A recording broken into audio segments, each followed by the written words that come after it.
Hello बच्चों, मैं स्मिता बिजलवान स्वागत करती हूँ आपका आईसीटी वर्चुअल क्लासरूम में। आशा करती हूँ आप सभी स्वस्थ होंगे और अच्छे से अपनी पढ़ाई कर रहे होंगे। बच्चों, आज हम पढ़ने जा रहे हैं क्लास 8 की science.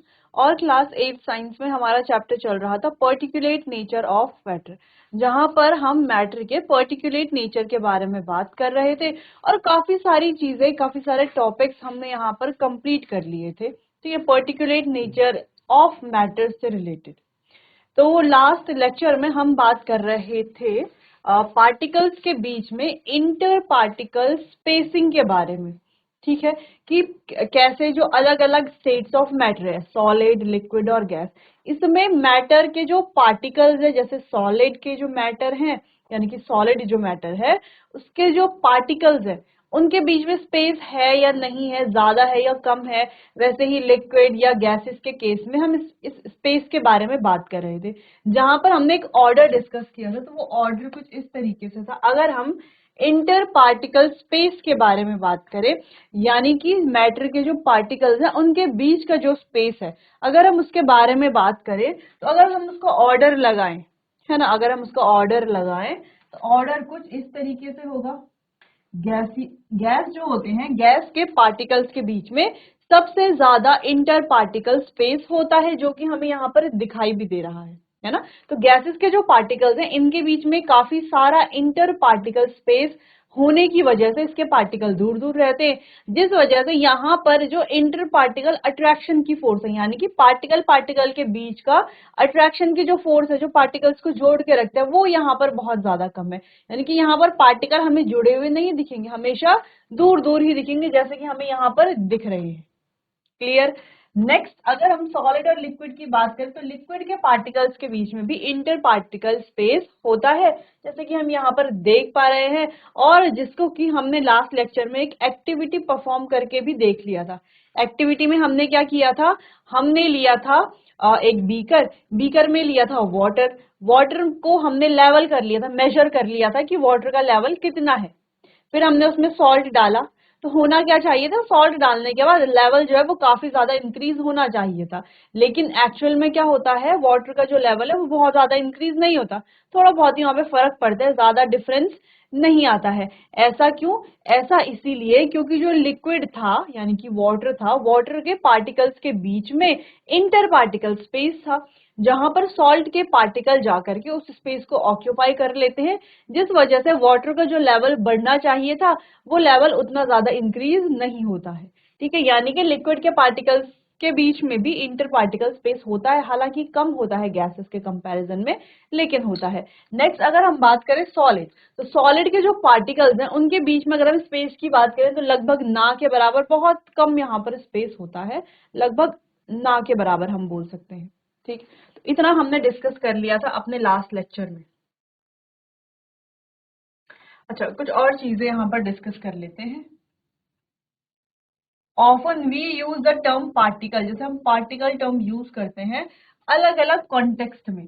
The meaning of this term changes with the context. तो यहाँ पर पार्टिकल जो वर्ड है इसकी मीनिंग जो है कॉन्टेक्स्ट के हिसाब से चेंज होती रहती है। For example, while talking about air pollution, the term suspended particulate matter यानी कि एसपीएम इज यूज। अगर हम एयर पॉल्यूशन की बात कर रहे थे, वहां पर जो पार्टिकल्स हैं जब उनकी बात करते हैं तो उन्हें कहा जाता है सस्पेंडेड पर्टिकुलेट मैटर। ठीक है। Next, this term refers to the tiny dust particle suspended in air and not the constituent particle of matter which are extremely small as compared to the dust particle. यहाँ पर ये जो suspended particulate matter की हम बात कर रहे हैं, ये हम मैटर के पार्टिकल के बारे में बात नहीं कर रहे हैं, यहाँ पर हम डस्ट पार्टिकल की बात कर रहे हैं जो एयर में सस्पेंडेड है। ठीक है, चलिए। In fact, even these tiny dust particles are also made up of very large number of constituent particles, atoms and molecules.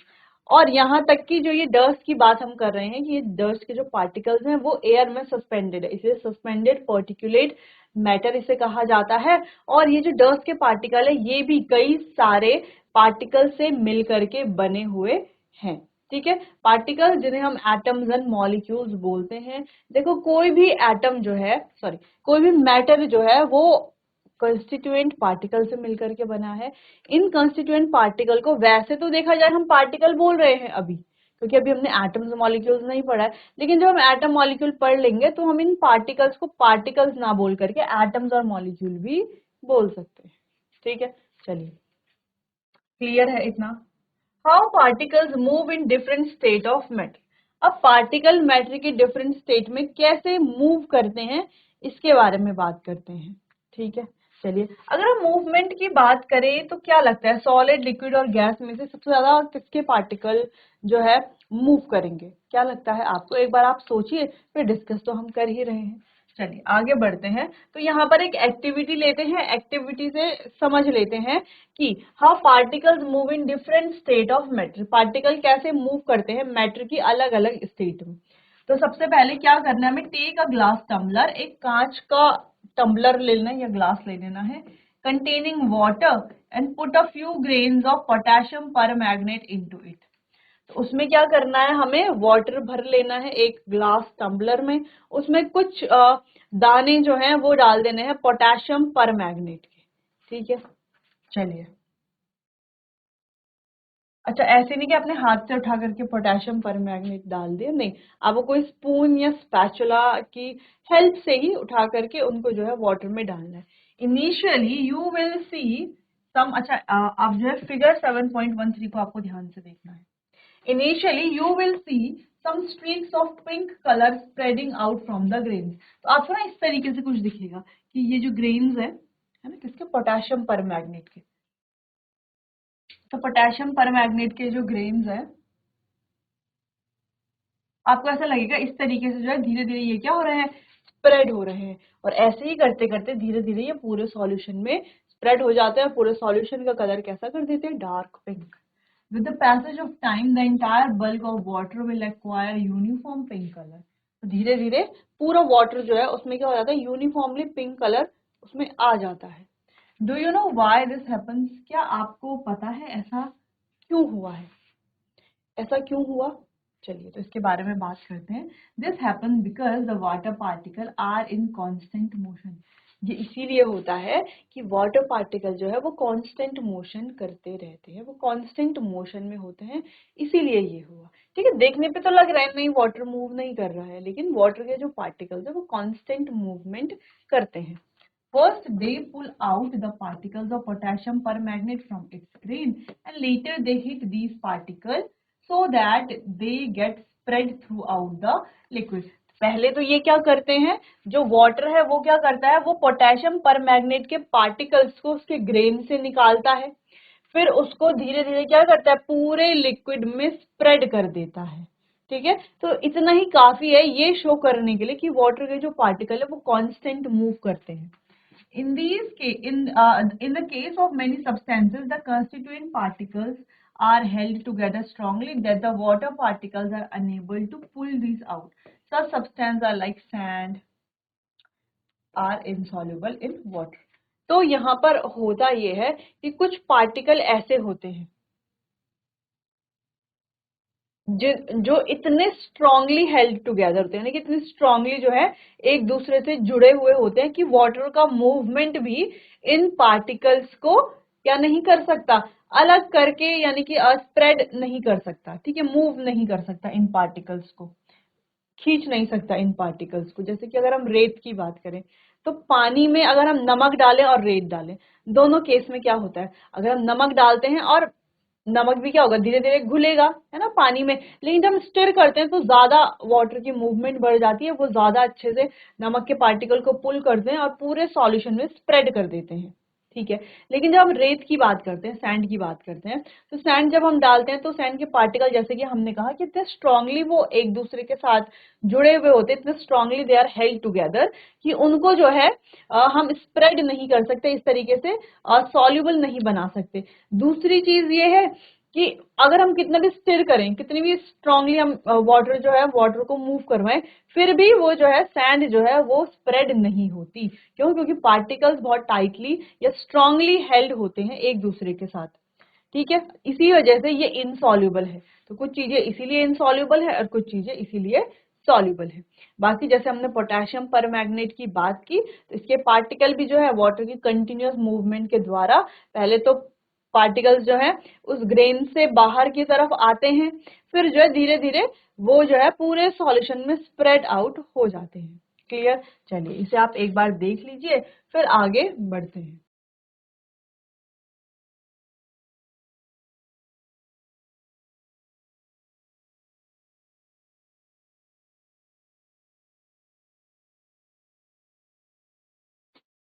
चलिए तो आगे बढ़ते हैं। चलिए दूसरा है, how can we demonstrate the movement of gas particle that can not be seen with the naked आई।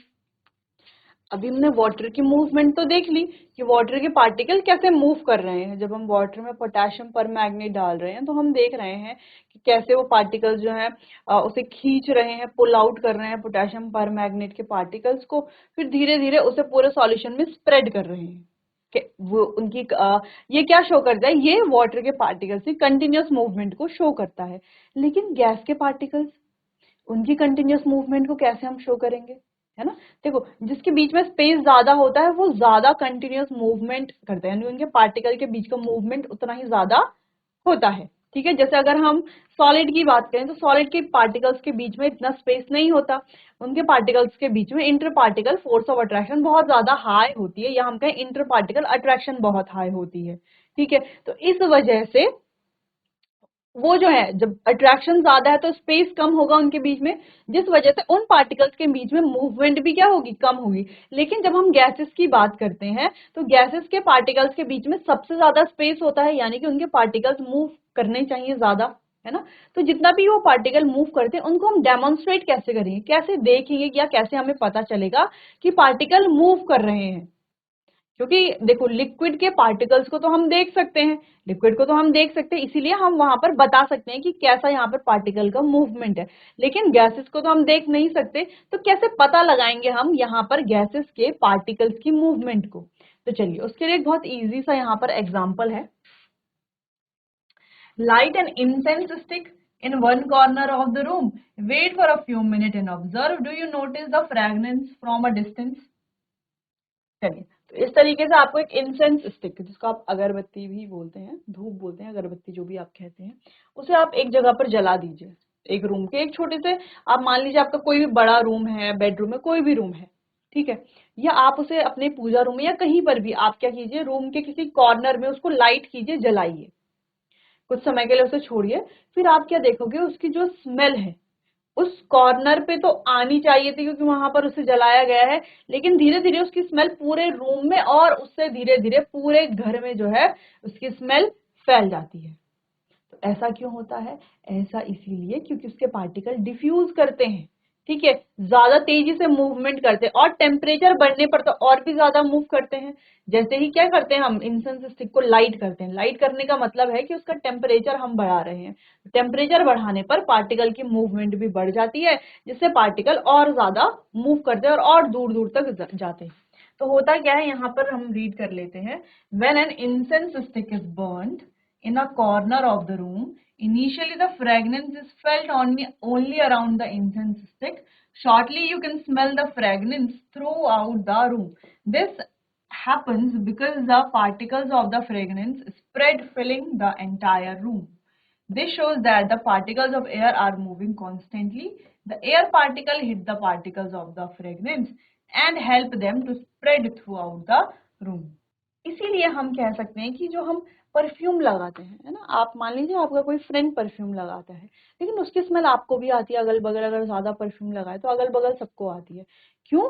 क्योंकि उसके पार्टिकल जो है हवा में आते हैं, और हवा में क्या होता है, एयर के जो पार्टिकल उसे हिट करके उसे और दूर दूर तक पहुंच जाते हैं, इसीलिए स्मेल जो है और दूर दूर तक पहुंचती है। तो वही यहाँ पर लिखा गया, this shows that particles of air are moving constantly, air particle hit the particle of the fragrance and help them spread throughout the room. इस वजह से वो डिफ्यूज हो जाते हैं पूरे रूम में। अच्छा, इसको हम ऐसे समझ सकते हैं, देखो तो रिवाइज भी कर सकते हो आप यहाँ पर जो भी हम पहले पढ़ चुके हैं। चलो तो लास्ट में तो हमने यही बात की थी।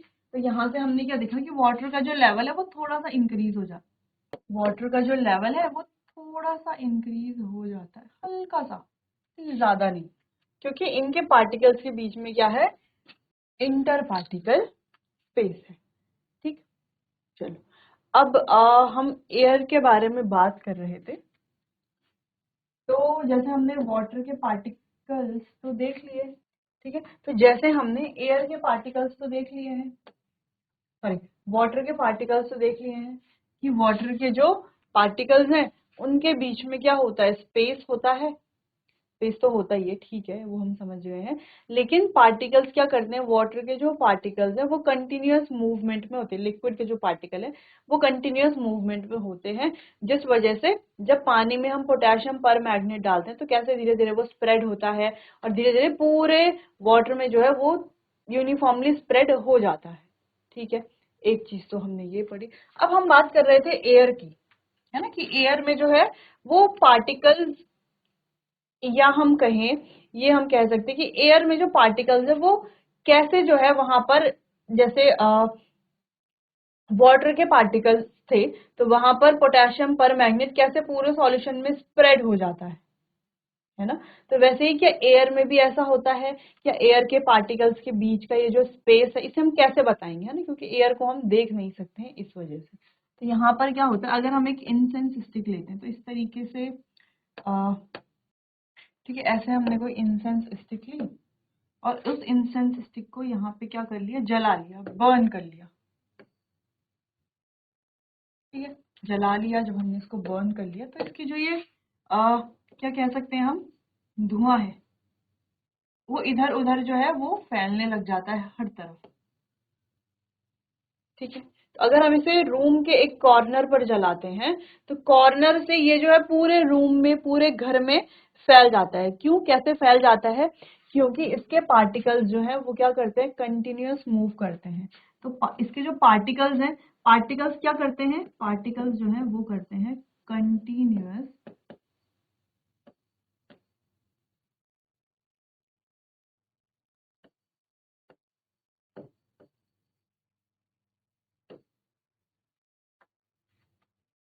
ठीक है, कंटिन्यूअस मूवमेंट करते हैं इस इंसेंस स्टिक के पार्टिकल्स।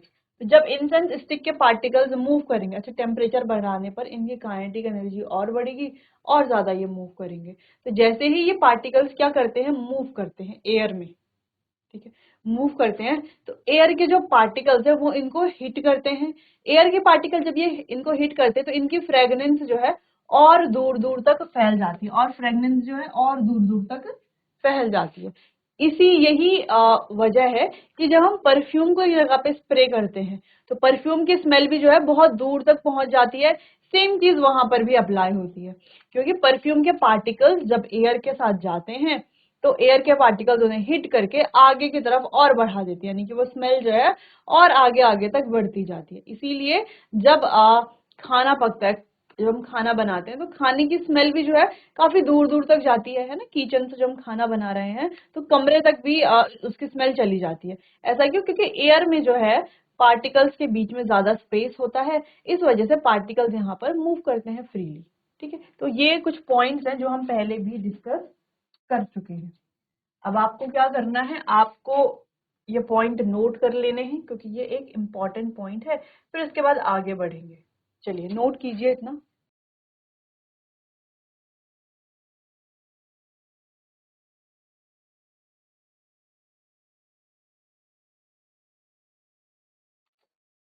चलिए आगे बढ़ते हैं। Can you share few other real life situations where you have experience the movement of gas particles. तो आप कुछ और रियल लाइफ एक्सपीरियंस यहाँ पर शेयर कर सकते हैं क्या? तो हाँ बिल्कुल आप कर सकते हैं। जैसे हमने फ्रेग्रेंस की बात की, जैसे परफ्यूम्स है, ठीक है, तो उनकी भी जो स्मेल है वो काफी दूर दूर तक जाती है। इसके अलावा आप कोई भी और चीज देख सकते, जैसे खाना बनता है तो उसके जब हम खाना को गर्म करके यानी कि बना रहे होते हैं तो उसकी स्मेल भी जो है काफी दूर दूर तक जाती है ना। या आपने देखा हो जब आप कुछ कुछ कुक कर रहे होते हो प्रेशर कुकर में तो उसकी सीटी जब उठती है तो वहां से जो खुशबू आती है वो काफी दूर दूर तक फैलती है। तो ये सारे एग्जाम्पल्स हैं जो आप दे सकते हैं। इसके अलावा और भी एग्जाम्पल आप देख सकते हैं। चलिए, the particular nature of matter plays a crucial role in many everyday life, everyday processes. तो ये जो पर्टिकुलेट नेचर ऑफ मैटर है, ये हमारी एवरीडे लाइफ में एक क्रूशियल रोल प्ले करता है। जैसे कि एग्जांपल सुन लेते हैं, when we wash cloth stained with oil using soap, numerous soap particles surround the oil particle on the fabric, one end of the soap particle attaches to the oil and the other mixes with water, thus helping lift the oil off and wash it away। ठीक है, ये एक important point भी है। ठीक है, जो यहाँ पर हम बात करें, जैसे अगर हम बात करते हैं जब हम अपने क्लोथ्स वॉश कर रहे हैं, मान लीजिए वहां पर कोई ऑयल का जो है स्टेन लगा हुआ है, तो हम क्या करते हैं, उसे उस पर सोप लगाते हैं। ठीक है, और उसको ब्रश से रगड़ते हैं या हाथ से उसको क्या करते हैं, इस तरीके से रगड़ने की कोशिश करते हैं। तो क्या होता है, न्यूमेरस सोप पार्टिकल, जब हम सोप उस पर अप्लाई करते हैं तो बहुत सारे सोप पार्टिकल्स ऑयल पार्टिकल को फैब्रिक में क्या कर लेते हैं, सराउंड कर लेते हैं, यानी कि घेर लेते हैं। ठीक है, one end of the soap particle attaches to the oil and other mixes with water, और सोप का जो पार्टिकल है उसका एक एंड तो क्या करता है, ऑयल के साथ रहता है, और दूसरा एंड जो है वो वाटर के साथ। ठीक है, तो हम कह सकते हैं कि एक एंड तो ऑयल के साथ अटैच है और दूसरा जो है वो मिक्स हो जाता है वाटर के साथ। इससे धीरे धीरे जो है सारा जो ऑयल है वो बाहर निकल आता है, उसको हम अच्छे से क्या कर सकते हैं, वॉश कर सकते हैं। तो पहला एक पॉइंट तो हमने ये देख लिया है यहाँ पर। चलिए, तो इस चैप्टर में हमने क्या क्या सीखा, थोड़ा बहुत यहाँ पर बात कर लेते हैं। Based on our learning from the chapter we can say that matter is made up of small particles. अब जो भी हमने पढ़ा उसको थोड़ा थोड़ा यहाँ पर हम देख रहे हैं। तो हम क्या कह सकते हैं, मैटर जो है वो स्मॉल पार्टिकल से बना हुआ है। ठीक है, which are held together by the force of attraction, जो एक दूसरे के साथ जुड़े हुए होते हैं, किससे, उनके बीच में फोर्स ऑफ अट्रैक्शन जो होता है, या हम कह सकते हैं इंटर पार्टिकल अट्रैक्शन की वजह से। The strength of attractive forces between particle depend on distance between them। तो किस पर डिपेंड करता है, उनके बीच की जो डिस्टेंस है। ठीक है, डिस्टेंस अगर कम है तो अट्रैक्शन का पावर ज्यादा है, डिस्टेंस अगर ज्यादा है तो अट्रैक्शन का पावर कम है, इंटर पार्टिकल स्पेस ज्यादा है। ठीक है, दो चीजें यहाँ पर है। Thus, it is the thermal energy of the particle that determines the physical state of matter. In the solid state, thermal energy of particle is low. They remain close to each other and experience strong interparticle attractive forces. Thus, restrict their motion to only small vibrations. जैसे हम solid state की बात करें तो inter particle attraction यहाँ पर ज्यादा होता है, इंटर पार्टिकल स्पेस कम होता है, जिस वजह से यहाँ पर ये क्या करते हैं यहाँ पर ये रेस्ट्रिक्ट कर देता है इनके मोशन को सिर्फ किस तक, ओनली स्मॉल वाइब्रेशन तक। यहाँ पर पार्टिकल जो है बहुत ज्यादा ऐसे फ्रीली मूव नहीं करते। जब हम लिक्विड की बात करते हैं तो लिक्विड के पार्टिकल फ्रीली मूव करते हैं, यानी कि यहाँ पर जो इंटर पार्टिकल स्पेस है वो भी होता है और इंटर पार्टिकल अट्रैक्शन भी होती है। जबकि जब हम गैसेस की बात करते हैं तो इनके पार्टिकल बहुत ज्यादा फ्रीली मूव करते हैं। ठीक है, दूसरी चीज ये है कि कांस्टेंट भी मूव करते हैं गैसेस के पार्टिकल। तीसरी बात यह है कि यहाँ पर इंटर पार्टिकल अट्रैक्शन लगभग नेग्लिजिबल होती है और इंटर पार्टिकल स्पेस बहुत ज्यादा हाई होता है। ठीक, ये हमने यहाँ पर पढ़ा। तो ये हमारे पास तीनों मैटर की स्टेट्स हैं और यहाँ पर इनके बारे में कुछ पॉइंट है जो हम यहाँ पर डिस्कस कर लेते हैं। तो पहला है सॉलिड। तो इंटर पार्टिकल स्पेस क्या है यहाँ पर, मिनिमम इंटर पार्टिकल स्पेस।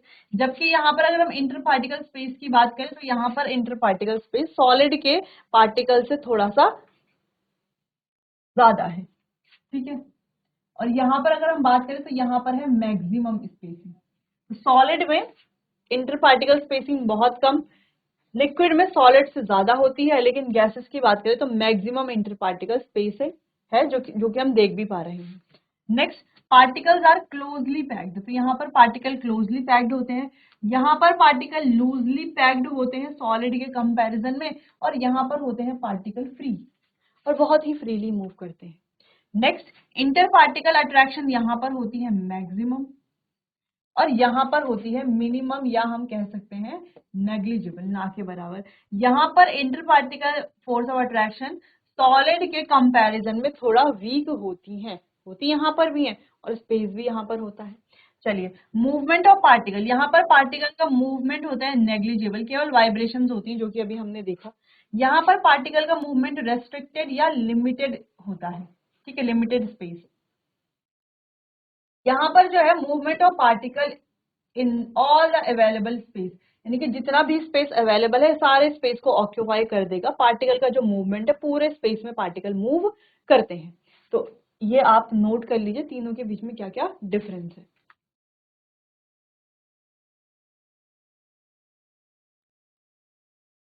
तो चलिए बच्चों, आज के लिए बस इतना ही। मिलते हैं अपने आने वाले अगले सेशन में। तब तक के लिए आपका बहुत-बहुत धन्यवाद।